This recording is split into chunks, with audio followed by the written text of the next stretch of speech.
যদি ধরা যায় কাউন্সিলর ঠিক, যদি ধরা যায় যে বকুনি খাচ্ছে বা মার খাচ্ছে সে ভুল, যদি এও ধরা যায় কাউন্সিলর দিদির মতো বা গার্জেনের মতো শাসন করছেন, তাহলেও এই দৃশ্য অবাঞ্ছিত। তৃণমূলের ঘরের ঝামেলা এবার চলে এলো প্রকাশ্যে। খাস কলকাতার রাস্তায় তৃণমূল কাউন্সিলর ও তৃণমূল যুব সভাপতির মারপিট।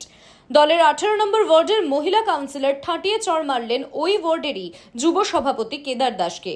যারা শুধু জনপ্রতিনিধি নন, তাদের তো দায়িত্ব আরো বেশি। যারা সিনিয়র নেতৃত্ব, তাদের এই প্রকাশ্য আচরণে অনেক বেশি সংযত হওয়া উচিত। যদি কোনো কর্মী কোনো অন্যায় কাজ করে থাকেন, সেক্ষেত্রে প্রকাশ্যে তাকে মারা হবে, এই ধরনের ভিডিও, এই ধরনের দৃশ্য ঠিক না। এটা অবাঞ্ছিত ঘটনা।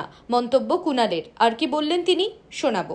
ভিডিওটি এসেছে, কি বিষয় সেটাও জানি না, দলীয় নেতৃত্ব দেখবেন। তবে যারাই শুধু জনপ্রতিনিধি নন, তাদের তো দায়িত্ব আরও বেশি। যারা সিনিয়র নেতৃত্ব, তাদের এই প্রকাশ্য আচরণ এগুলো অনেক বেশি সংযত হওয়া উচিত।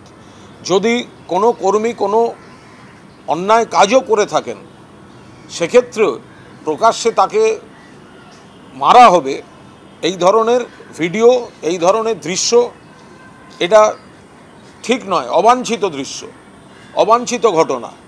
যদি ধরা যায় কাউন্সিলর ঠিক, যদি ধরা যায় যে বকুনি খাচ্ছে বা মার খাচ্ছে সে ভুল, যদি এও ধরা যায় কাউন্সিলর দিদির মতো বা গার্জেনের মতো শাসন করছেন, তাহলেও এই দৃশ্য অবাঞ্ছিত।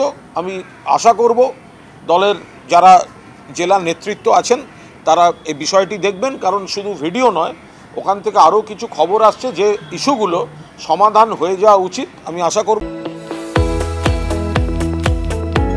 আপনারা দেখছেন ইউএন লাইভ, বাংলা খবরের শেষ কথা।